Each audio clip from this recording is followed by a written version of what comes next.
Let's do a little history. I enjoy history. Do you enjoy history? And then we will apply it to what's going on today, which is very, very important. Gerrymandering. Wow, that's quite a word, gerrymandering. Thomas Rogers Hunter, University of West Georgia, the first gerrymander. Though the term gerrymander was coined following Massachusetts State Senate redistricting in 1812, many scholars have posited that it was actually Patrick Henry, remember him, the great Patrick Henry of Virginia, who first practiced this art by designing an unnatural district that would ensure his rival James Madison's defeat in Virginia's first congressional elections in 1789. Historians have ample evidence to buttress such claims, for numerous founding fathers bitterly complained that Henry was going out of his way to design a district for Madison's defeat. Through hard and smart campaigning, however, Madison managed to defeat his opponent, James Monroe, thus making the only congressional election in American history pitting two future presidents against each other. So what happened here? 1788, the congressional districting, and it finds that contrary to the accepted wisdom, ingenious and artificial combinations were not used to design Madison's district, for it was composed of a compact group of whole counties entirely within the Piedmont region. But they were accused of, they didn't call it gerrymandering back then, but changing the district. Patrick Henry was, to try and defeat Madison. Madison did not lose. So that is the first time this subject comes up. But you want to know where gerrymandering comes from, the phrase? The Smithsonian Magazine helps us. Long and thin, the redrawn state Senate district in Massachusetts stretched from near Boston to New Hampshire's border, where it hooked east along the Merrimack River to the coast. It sliced up Essex County, a political stronghold for the Federalist Party, all by design of its ascendant political rival, the Democratic Republicans. It worked. The freakishly shaped district elected 3 Democrat Republicans that year, 1812, breaking up the county's previous delegation of 5 Federalist senators. Now, Elbridge Gerry, the governor who signed the bill creating the mishap in Massachusetts district, was a founding father, signer of the Declaration of Independence, reluctant framer of the Constitution. He refused to sign that. Congressman, diplomat, and the 5th Vice President of the United States. So there's a little bit of history to give us context. So when the Democrats today say, this reminds me of the Holocaust, how sick is that? Or this is the end of democracy, or Trump is an authoritarian, or on and on and on. These poor people are nuts. Let's get into this. Let's start from the beginning of our beginning, modern times. Let's start with the 2020 census. The 2020 census, they did a post-enumeration survey. That is, they look at population overcounts and undercounts. And guess what they found? A disaster. The census in 2020 was a disaster. Rhode Island should have lost a seat, but it didn't. Minnesota should have lost a seat, but it didn't. Colorado was wrongly given a seat. It should give it back. New York possibly would have lost 1 seat, but it didn't. Florida gained a couple of seats, but it should have gained a couple more, 2 more seats. Texas should have received 1 to 2 more seats, but it didn't. You see, there were mathematical errors in 2020. Wow, the census? 10 of the 12 over and under counts benefited the Democrats. 5 of the 6 undercounts are in Republican states. 5 of the 6 overcounts are in Democrat states. Isn't it amazing how the mistakes are always made against the Republicans and for the Democrats? Now let's look at this. This impacts the distribution of House seats and the Electoral College. This is very, very important. President Trump's Electoral College victory was actually bigger than reported. Bigger. Because the Republican states should have had more Electoral College votes, as well as some of the swing states. So he won a bigger landslide than the landslide they said he won. Here's the bottom line. Democrat states would have lost an estimate of 9 seats in Congress, and that includes 9 Electoral College votes. Republican states would also have picked up 9 additional Electoral College votes, as I pointed out. So, look how close the votes are in the House of Representatives. What do you got, a 3-vote majority?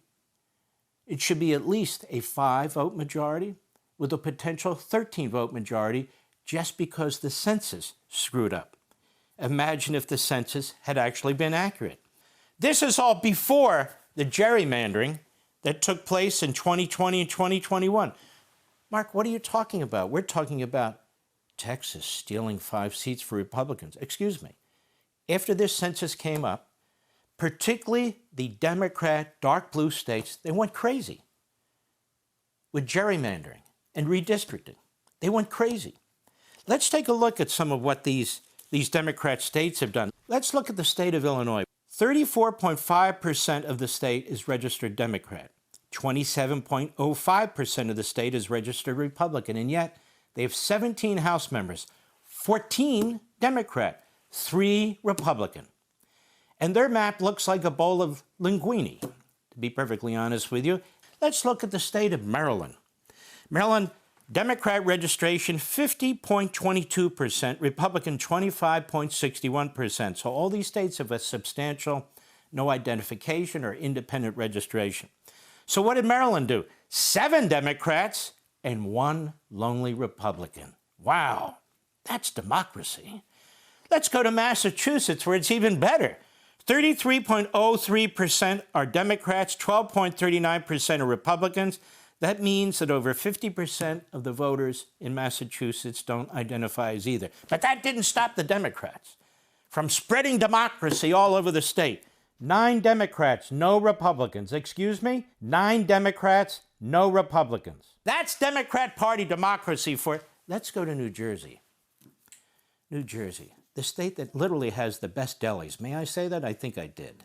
New Jersey, Democrats, 40.99% Democrats registered there, 41%. Republicans, 30.37%. What's the break there? 9 Democrats, 3 Republicans. Let's go to New York. 48.78% registered Democrat, 21.04% registered Republican, 19 Democrats, 7 Republicans. All heavily weighted for the Democrats. All these states. But let's go to California. That's the big one, California. 45.83% Democrats, 24.87% Republicans, 43 Democrats, and 9 Republicans. So the Democrats are out there whining, talking about, God, it's the end of democracy. And what's going on here? They benefit from a corrupt census count. It was corrupt. And they benefit from these dark blue Democrat, in many cases, one-party states that have blown out Republican representation. And there they are. Where's the media? How come the media doesn't explain any of this? Because they're in on it, that's why. Now, what does our Constitution say about all of this? July 14, 1787, there was a vote in Philadelphia at the Constitutional Convention. It was a close vote. The delegates voted. Each state gets at least 1 representative. And based on their population, they're entitled to more representatives. And the text of the Constitution talks about actual enumeration. We're looking at Article 1, Section 2, Clause 3. Determined by a regular census, so a regular census every decade. And now we have the question, does that include non-citizens, a.k.a. illegal aliens, or all residents, or all citizens? What do they mean by this? And the word people, it's interesting. It's not exactly in the part of the text of the Constitution we're talking about, but it is in the larger section and clause, people. The word people or persons you'll see in the Constitution in many places, and it is interpreted based on its application to that particular section of the Constitution. But now we're coming to the nub of the matter. The real reason the Democrats open the borders and then refuse to deport. They open the borders in violation of the Federal Immigration Act, and they refuse to deport people in violation of the Federal Immigration Act. What is going on here? We just talked about gerrymandering, how the Democrats use it to benefit their states, but the Republicans are not allowed to, you see. And we just talked about the corrupt 2020 census, how that helped the Democrats. It seemed to all be going in one direction, doesn't it? And then there's the third shoe. 2 shoes have dropped, the third shoe. And this is the real reason Democrats oppose deportation and support open borders, to permanently control the House of Representatives and to permanently control the Electoral College. You see, persons, they tell us, and their courts tell us so far, the Supreme Court has never ruled exactly on point, that persons would include any resident or any person who's in the state or in the congressional district that exists at the time. Any person, which would include illegal aliens. That's clearly what the framers of the Constitution meant. The only problem is there's not a single word anywhere that says that's what they meant, much like birthright citizenship. That word, that phrase, doesn't exist anywhere either. But they tell us that's in the Constitution. So let's look at persons. This issue of illegal aliens treated as persons only became an issue because of the mass influx of illegal immigrants over the last several decades, especially now, under the Biden regime. Illegal aliens cannot vote, but including them in the census affects voting power. How so, Mark? Districts with more illegal aliens water down the voting power of the citizens that are in the district. Why? Because you're now assigning districts based on the population, not on the citizenry who can vote. And so the actual citizenry that votes in the district, their vote is watered down. Why? Because illegal aliens are helping to create a district in which there's a representative who now has to represent whom? Well, not just the citizens who vote, but the illegal aliens. It undermines the principle of citizen equality. How? One person, one vote, because citizens in districts with fewer illegal aliens have more influence. Now, so citizens in districts have more, with fewer illegal aliens, have more influence because citizens in districts with more illegal aliens have less. I'm the representative of District A. Let's say 1/3 of the people that are illegal aliens, 2/3 are citizens. Okay. Now, let's say I'm the representative of District B. And let's say 3/4 of the district is citizens and 1/4 of the district is illegal aliens. That District B with more citizens have more say and influence in that representative than the citizens in the next door district, right? Because there's more illegal aliens and that representative also wants to represent the more illegal aliens. You're diluting the votes of certain citizens depending on how many illegal aliens are in the district. So you now have House members with such large, particularly in the cities and in the border areas, with such large population of illegal aliens in their district that they become a major constituency and influence on the member. And that's why these members more and more oppose enforcing immigration laws and support illegal immigration.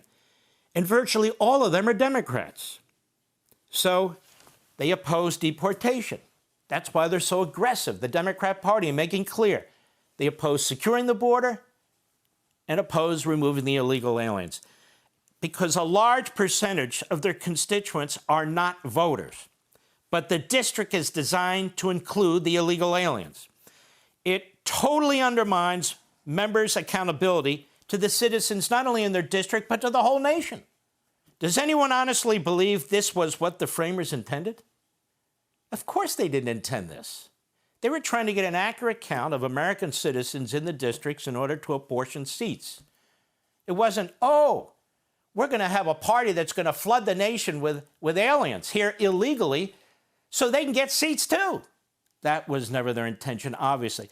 Same thing the Democrats have done, as I said, with the 14th Amendment and birthright citizenship. They've turned it on its head. They've twisted it. They will defend it to the end because they want illegal aliens who have children for their children to be citizens. They want people to come over the border so they can confer all kinds of power and rights on them in order to create more Democrat districts. According to the Center for Immigration Studies, increases in legal and illegal immigration in the 2020 census shifted 17 House seats. Now, in addition to the corruption of the mathematics, shifted 17 House seats, therefore 17 Electoral College votes. The result, 10 seats shifted from Republican states, 4 seats from battleground states, benefiting the Democrats. That's 14 seats benefiting the Democrats in addition to the census errors, in addition to their gerrymandering. Again, this is why the Democrats open our borders and obstruct deportation. And what do they want to do with these illegal aliens? They want to give them health care. They want to give them work permits. They want to give them Social Security benefits. They want to give them local voting rights, driver's license, and ultimately amnesty. It's not because they care about these people. They had the open border. How many women were sold into sex slavery? Hundreds of thousands of children are missing. Many of them sold into sex slavery. Or what about labor slavery that's taking place? And the fentanyl coming. They don't care about people. It's power. It's power. And I want to make the point right here in my new book, On Power. And they use the phrases that we who oppose all this are destroying democracy, that we who are fighting back with maybe 5 districts in Texas, that we haven't seen anything like this since the Holocaust. As I write, the pursuit and maintenance of negative power, as the Democrats pursue it, require the utilization of negative techniques of communication, including manipulation, deception, repetition, deceit, concealment, distraction, and fear-mongering, exactly what you're hearing from them. In language that is intimidating, self-serving, and orchestrated. It is an approach that seeks to arouse prejudices and stifle independent thought. They say these are all violations of the Voting Rights Act. But when they do it, of course, they're upholding the Voting Rights Act. The purpose is to exert power over language and to control the population without moral reservations. Indeed, morality itself is said to be relative, or nothing, but an abstraction concealing the rot of open societies and democracies and obfuscating the exploitation of the people. In the political context, when language is applied this way, it strikes a central part of the democratic system, denying the body politic information with which to make knowledgeable, qualitative, and collective decisions. Of course, this is the intention of its practitioners. Moreover, communication of this sort exists for the purpose of arousing and angering the citizenry and exhorting them to action that is destructive of the existing society and their own lives and lifestyles in service to the demagogue and his aims.